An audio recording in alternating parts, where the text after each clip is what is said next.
प्यारे बच्चों, जैसा कि आप सबको विदित है कि हम लोग संचार माध्यम द्वारा पठन पाठन का कार्य विगत कई दिनों से कर रहे हैं।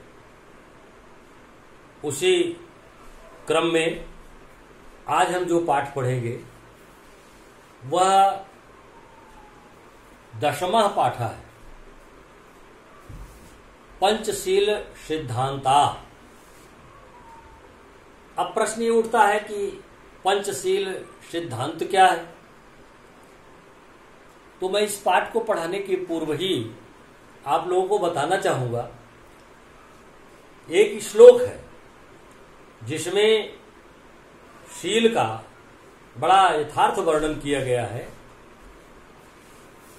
उसको आप सुनिए और प्रयास ये करिए कि वो श्लोक आप तैयार कर लीजिए, आपके जीवन में काम आएगा। एषां न विद्या न तपो न ज्ञानम्,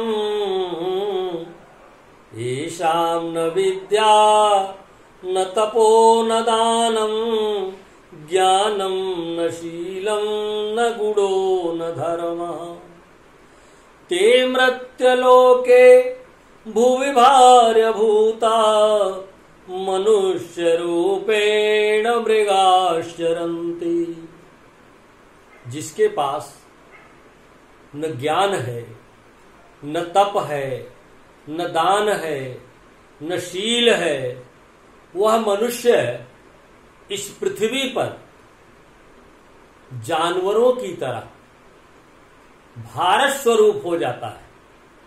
इसलिए प्यारे बच्चों, आज जो पाठ हमको पढ़ना है उसका मूल उद्देश्य यही है कि जो हमारे 5 शील के सिद्धांत हैं, इनकी क्या अवधारणा है, मैं चर्चा करना चाहूंगा। इस संदर्भ में महात्मा गौतम बुद्ध का नाम आप लोगों ने सुना होगा। महात्मा गौतम बुद्ध जी ने अपने शिष्यों को 5 सिद्धांत बताया था और वो 5 शील के सिद्धांत के नाम से जाने जाते हैं। आज वर्तमान समय में उन 5 सिद्धांतों को राजनीति के क्षेत्र में हम व्यवहारिक जीवन में ला रहे हैं और प्रत्येक राष्ट्र इस पंचशील सिद्धांत का उपयोग कर अपने राष्ट्र में शांति स्थापित करने का प्रयास कर रहा है। ये ऐसे सिद्धांत हैं जिनके कारण हम शांति व्यवस्था को बहुत ही अच्छे ढंग से स्थापित कर सकते हैं। आइए हम विचार करते हैं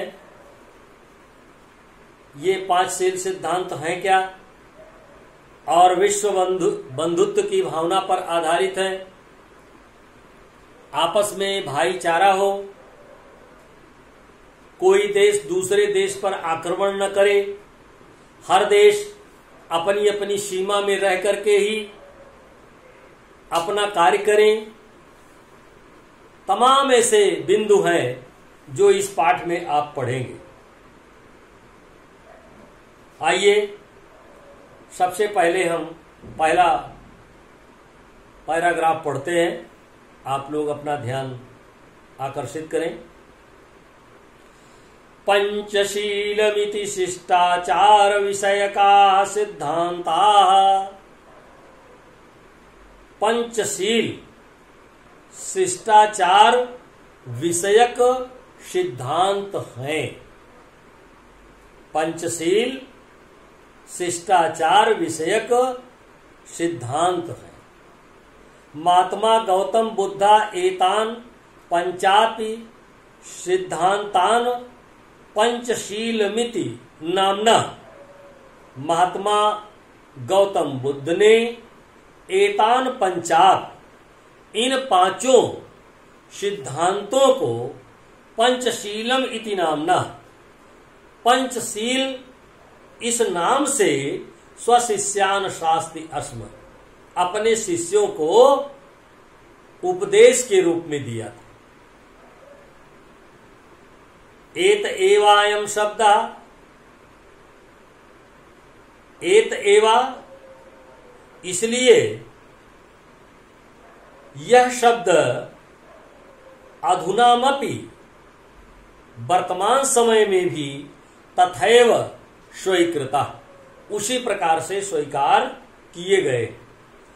इमे सिद्धांता क्रमेण एवं शांति ये सिद्धांत क्रमशः एवं शांति के लिए है। ये सिद्धांत क्रमेण एवं शांति क्रम पूर्वक एवं शांति के लिए है। नंबर 1 अहिंसा। अहिंसा का तात्पर्य होता है मनसा वाचा कर्मणा किसी को कष्ट न पहुंचाया जाए, किसी की हिंसा न की जाए। अहिंसा सत्यम सत्यमेव जयते सत्य की ही जय होती है। और अस्तेयम चोरी न करना। चोरी करना बहुत बड़ा अपराध और हमारा ये कर्तव्य है कि हमें चोरी नहीं करनी चाहिए, क्योंकि हम कर्तव्य के लिए कर्तव्य करें। मान लीजिए हमारी इच्छा कहती है कि हम किसी की बहुमूल्य वस्तु को उठा लें, लेकिन फिर इच्छा आती है कि नहीं, अगर हम उसको उठा लेंगे या चोरी कर लेंगे तो हम पकड़े जाएंगे, हमको दंड मिलेगा। तो इस भावना से आपको कार्य नहीं करना चाहिए। आपका कर्तव्य ही है कि आपको चोरी नहीं करनी चाहिए।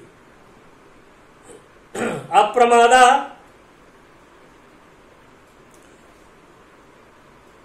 आलसी न होना। आलस्य समो न कोपि रिपुः। आलस्य के समान आपका और कोई दुश्मन हो ही नहीं सकता। इसलिए विद्यार्थी को तो विशेष करके कभी जीवन में आलस्य करना ही नहीं चाहिए। अगर विद्यार्थी अपने जीवन में आलस्य करता है तो अपने जीवन को कमजोर करता है। इसलिए प्यारे बच्चों, अप्रमादा का अर्थ है आलस्य न करना। और ब्रह्मचर्यम और ब्रह्मचर्य व्रत का पालन करना। ब्रह्मचर्य व्रत वह व्रत है जो आचरण में अपने शीर्ष स्थान पर सुशोभित है। इससे पूरे चरित्र का निर्माण होता है। इसलिए ब्रह्मचर्य व्रत का पालन करें आप सब। इस प्रकार से 5 सिद्धांत, ये पंचशील सिद्धांत के नाम से कैसे जाने गए हैं, जिनको महात्मा बुद्ध ने अपने शिष्यों को दिया था। ये तो 5 सिद्धांत हैं। अहिंसा, सत्यम, अस्तेयम, अप्रमादा, ब्रह्मचर्यम, ये 5 सिद्धांत महात्मा बुद्ध के द्वारा उनके शिष्यों को दिए गए थे। आज वही सिद्धांत बौद्ध युगे इमे सिद्धांता वैयक्तिक जीवनस्य अभ्युत्थानाय प्रयुक्ता आसन। बौद्ध युग में ये सिद्धांत व्यक्तिगत जीवन के उत्थान के लिए, अभ्युत्थान आए, उत्थान के लिए प्रयुक्ता आसन प्रयोग किए जाते थे। आइए पहले हम एक बार इस पैराग्राफ को पढ़ देते हैं ताकि आपको वाचन में दिक्कत न हो और आप अर्थ भी समझते चले जाएंगे। बौद्ध युगे इमे सिद्धांता वैयक्तिक जीवनस्य अभ्युत्थानाय प्रयुक्ता आसन परमद्य इमे सिद्धांता राष्ट्राणां परस्पर मैत्री सहयोग कारणानि विश्वबंधुत्वस्य विश्वशान्तेश्च साधनानि सन्ति। राष्ट्रनायकस्य श्री जवाहरलाल नेहरू महोदयस्य प्रधानमन्त्रित्व काले चीन देशेन सह भारतस्य मैत्री पंचशील सिद्धान्तान् अधिकृत्य एव अभवत्।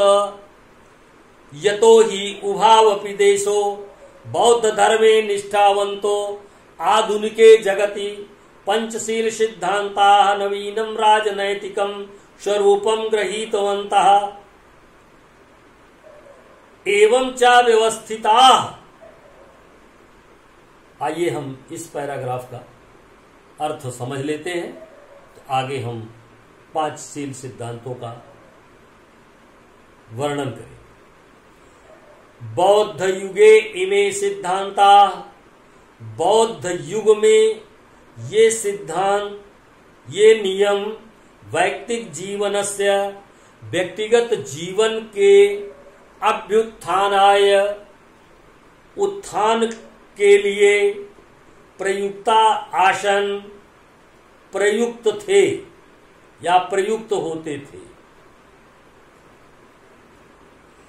परमद्य इमे सिद्धांता, परंतु आज परम अद्य परंतु आज इमे सिद्धांता, ये सिद्धांत राष्ट्राणाम राष्ट्रों के परस्पर मैत्री सहयोग कारणन आपस में मित्रता के सहयोग के कारण विश्व बंधुत्वस्य विश्व के भाईचारे और विश्व शांतेश्च और विश्व शांति के साधनानि सन्ति, साधन है। राष्ट्रनायकस्य श्री जवाहरलाल नेहरू महोदयस्य, राष्ट्र के प्रधानमंत्री श्री जवाहरलाल नेहरू महोदय के प्रधानमंत्रित्व काल में चीन देशेन सह, चीन देश के साथ, चीन देशेन, यहाँ तृतीया विभक्ति का प्रयोग इसलिए किया गया है कि सह समम शाकम सार्धम योगे तृतीया विभक्ति प्रयोग, जहां साथ होता है वहां पर तृतीया विभक्ति का प्रयोग अवश्य होता है। भारतस्य मैत्री, भारत की मित्रता पंचशील सिद्धांतान अधिकृत्य, पंचशील सिद्धांत को अधिकृत करके एवाभवत हुई थी। फिर से सुन लें। राष्ट्रनायकस्य श्री जवाहरलाल नेहरू महोदयस्य, राष्ट्र के प्रधानमंत्री श्री जवाहरलाल नेहरू महोदय के प्रधानमंत्रित्व काल में चीन देशेन सह, चीन देश के साथ भारतस्य मैत्री, भारत की मित्रता पंचशील सिद्धांतान अधिकृत्य, पंचशील सिद्धांतों को स्वीकार करके ही हुई थी, एवं हुई थी। यतो ही उभवापि देशो बौद्ध धर्मे निष्ठावंतो, क्योंकि उभावपि दोनों देशों, दोनों देश बौद्ध धर्मे निष्ठावंतो, बौद्ध धर्मे निष्ठावान हैं। आधुनिक जगति पंचशील सिद्धांता, आधुनिक जगत में, आधुनिक संसार में पंचशील सिद्धांता, पंचशील सिद्धांत नवीन राजनैतिक स्वरूपम गृहीतवन्तः, नवीन राजनैतिक स्वरूप को ग्रहण किए हैं। और एवं चा व्यवस्थिता, और इस प्रकार से व्यवस्थित है। आधुनिक संसार में पंचशील सिद्धांत नवीन राजनैतिक स्वरूप में ग्रहण किए गए हैं। एवं च व्यवस्थिता, और वे इस प्रकार से व्यवस्थित हैं। अब पांचों सिद्धांतों को आप देखिए, कौन कौन से सिद्धांत हैं। किमपि राष्ट्रम, पहला है किमपि राष्ट्रम कस्यच नान्यस्य राष्ट्रस्य आंतरिकेषु विषयेषु कीदृशमपि व्याघातं न करिष्यति। किमपि राष्ट्रम, कोई भी राष्ट्र, कस्यच अन्यस्य राष्ट्रस्य, किसी दूसरे राष्ट्र के आंतरिकेषु विषयेषु, आंतरिक विषयों में कीदृशमपि, किसी प्रकार का भी व्याघातम न करिष्यति, व्यवधान नहीं करेगा। दूसरा है प्रत्येक राष्ट्रम परस्परम प्रभुसत्तां प्रादेशिकी अखंडतां च सम्मानिष्यति। प्रत्येक राष्ट्र आपस में प्रभुसत्ता और प्रदेश की अखंडता को का सम्मान करेगा। प्रत्येक राष्ट्र आपस में प्रभुसत्ता का, प्रादेशिकी अखंडता का सम्मान करेगा। प्रत्येक राष्ट्रम परस्परम समानतां व्यवहारिष्यति। प्रत्येक राष्ट्र आपस में समानता का व्यवहार करेगा। किमपि राष्ट्रम अपरेण नाक्रंसयते, कोई भी राष्ट्र दूसरे राष्ट्र पर आक्रमण नहीं करेगा। पांचवां है सर्वाण्यपि राष्ट्राणि, सभी राष्ट्र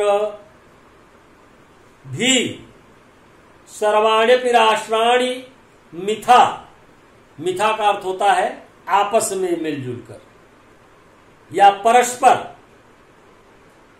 सभी राष्ट्र आपस में मिलजुल करके भी स्वाम स्वाम प्रभुसत्तां, अपनी अपनी प्रभुसत्ता को शांत्या रक्षिष्यन्ति, शांति पूर्वक रक्षा करेंगे। सभी राष्ट्र भी परस्पर स्वाम स्वाम प्रभुसत्तां, अपनी अपनी प्रभुसत्ता का शांत्या रक्षिष्यन्ति, शांति के द्वारा रक्षा करेंगे। विश्वस्य यानि राष्ट्राणि शांतिम इच्छन्ति, विश्व के जो राष्ट्र शांति की इच्छा करते हैं, तान ईमान, उनको ईमान नियमान, इन नियमों को अंगीकृत स्वीकार करके परराष्ट्रीय सार्धम, दूसरे राष्ट्रों के साथ स्वमैत्री भावम, अपनी मित्रता के भाव को दृढ़ीकुर्वन्त, मजबूत करते हैं। विश्वस्य यानि राष्ट्राणि, विश्व के जो राष्ट्र शांति मिच्छन, शांति की इच्छा रखते हैं, वे तानि वे ईमान नियमान अंगीकृत्य, इन नियमों को स्वीकार करके परराष्ट्रीय सार्धम, दूसरे राष्ट्रों के साथ स्वमैत्री भावम, अपने मैत्री भाव को दृढ़ीकुर्वन्ति, मजबूत करते हैं। इस प्रकार से मैंने पंचशील सिद्धांता 10वां पाठ आज समाप्त किया और मैं आपको एक संदेश देना चाहता हूं इस पाठ के माध्यम से। एक बहुत ही प्रिय श्लोक है। भारत देश हमारा क्यों विश्व गुरु रहा है और क्यों ये शिक्षा सबको देता है? क्योंकि ये धर्म प्राण देश है, और धर्म प्राण देश होने के कारण हमने लूट की लंका नहीं बसाई है, बल्कि शील की अयोध्या बसाई है। क्योंकि भारत हमेशा पूजनीय है, नमन करने योग्य है और दर्शन करने योग्य है। आइए हम एक श्लोक के माध्यम से इस पाठ को समाप्त करते हैं। प्रकृत्या सुरम्यं विशालं प्रकामं सरिततारतारयि ललामं निकामं हिमाद्रे ललाटे पदे चैव सिन्धो प्रियं भारतं सर्वथा दर्शनीयं प्रियं भारतं सर्वथा अर्चनीयम्।